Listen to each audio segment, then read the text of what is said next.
سیاسی مخالفین کو جیل میں ڈالتے ہیں اور سیاسی کیمپین بھی چلاتے ہیں. وہ اتنے سیاسی ہے کہ سارے کے سارے پولیٹیکل اپوزیشن کے خلاف کیسز ہوتے ہیں. اور جب ان کا چیئرمین مان چکا ہے کہ اگر میں 2-3 فائل اس حکومت لوگوں کا اٹھا دوں تو حکومت گر جاتا ہے, ایک قدم نہیں لیا جاتا ان کے خلاف. جب ٹرانسپیرنسی انٹرنیشنل نے آفیشلی کہا ہے کہ پی ٹی آئی کی حکومت کرپٹ ترین حکومت ہے, پاکستان کی تاریخ کا کرپٹ ترین حکومت ہے,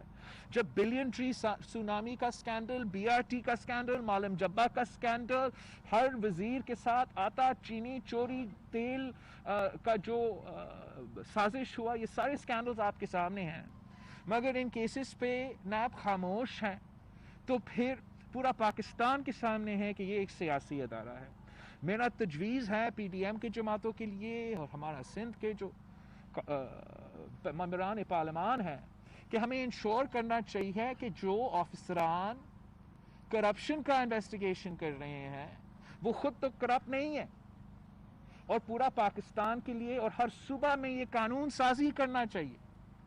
کہ جو آفیسرز نیشنل اسمبلی میں بھی ہونا چاہیے, ہر صوبہ میں بھی ہونا چاہیے. میرا خیال میں کرپشن ایک اینٹی کرپشن ایک ڈیوالو ٹاپک ہے, تو یہاں بھی لیجسلیشن ہو سکتا ہے, ہمیں اپنے لائر سے, لا منسٹری سے بات کرنا پڑے. لیکن جو بھی آفیسران, چاہے وہ آئی او ہو یا وہ نیب چیئرمین ہو, جو اینٹی کرپشن کا کام میں لگے ہوئے ہیں, ان کو اپنے سارے کے سارے اثاثے ڈکلیئر کرنا چاہیے. اس دن کے اثاثے جب وہ کرپشن کے ادارے میں کام کرنے شروع کر دیے تھے, اور سالانہ اور آج کا جو ان کے اثاثے ہیں, اگر اس پہ ہم قانون سازی کرتے ہیں تو پورا پاکستان کو پتہ چلے گا کہ اصل میں کرپٹ کون ہے.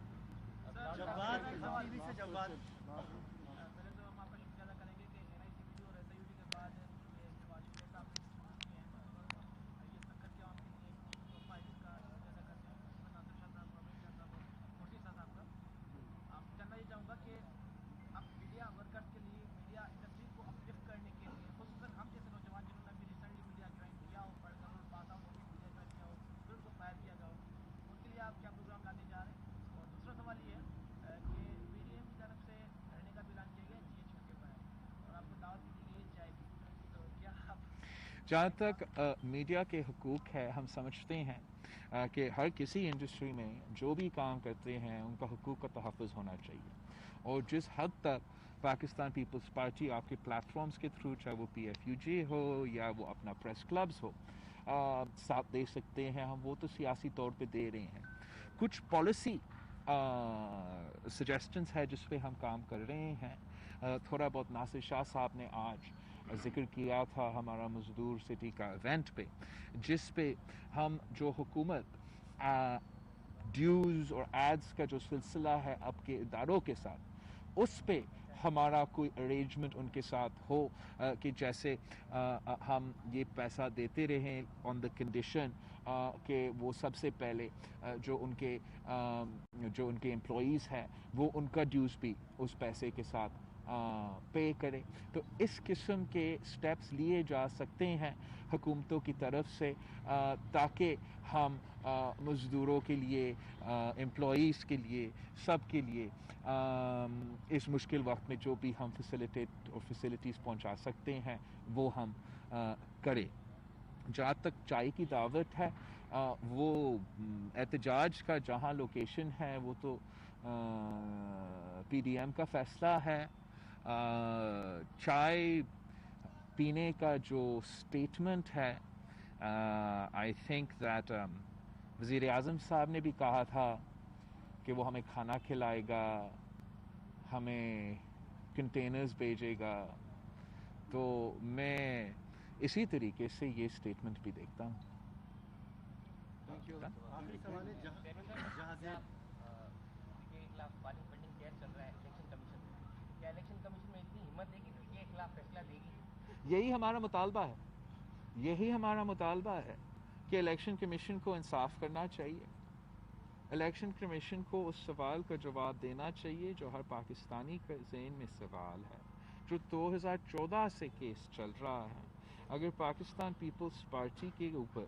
ایک اچانک سو موٹو کا کیس آ سکتا ہے الیکشن کے دوران کہ کوئی ایف آئی آر جو 2016 میں کٹا وہ 2018 میں سست روی کا شکار ہے، تو آئی ایم شیور کہ اگر a case of such magnitude, of such implications for all of Pakistan has been running since 2014, تو وہ بھی اسی سست روی کی شکار کیٹیگری میں آئے گا۔ تو ہمارا مطالبہ ہے الیکشن کمیشن سے اور ہمارا مطالبہ ہے عدالت سے، ہر انصاف کرنے کا ادارہ سے، کہ یہ کیس ایک نیشنل امپورٹنس کی کیس ہے اور اس کو اس دلچسپی کے ساتھ فالو اپ کرنا چاہیے اور پھر پورا فیکٹس پاکستان کے عوام کے سامنے لے آنا چاہیے۔ کل آپ کیوں نہیں شرکت کر رہے ہیں؟ کل ہی آپ سب کے ساتھ عمر کوٹ میں پاکستان پیپلز پارٹی کی جیت کا جلسہ کروں۔ چیئرمین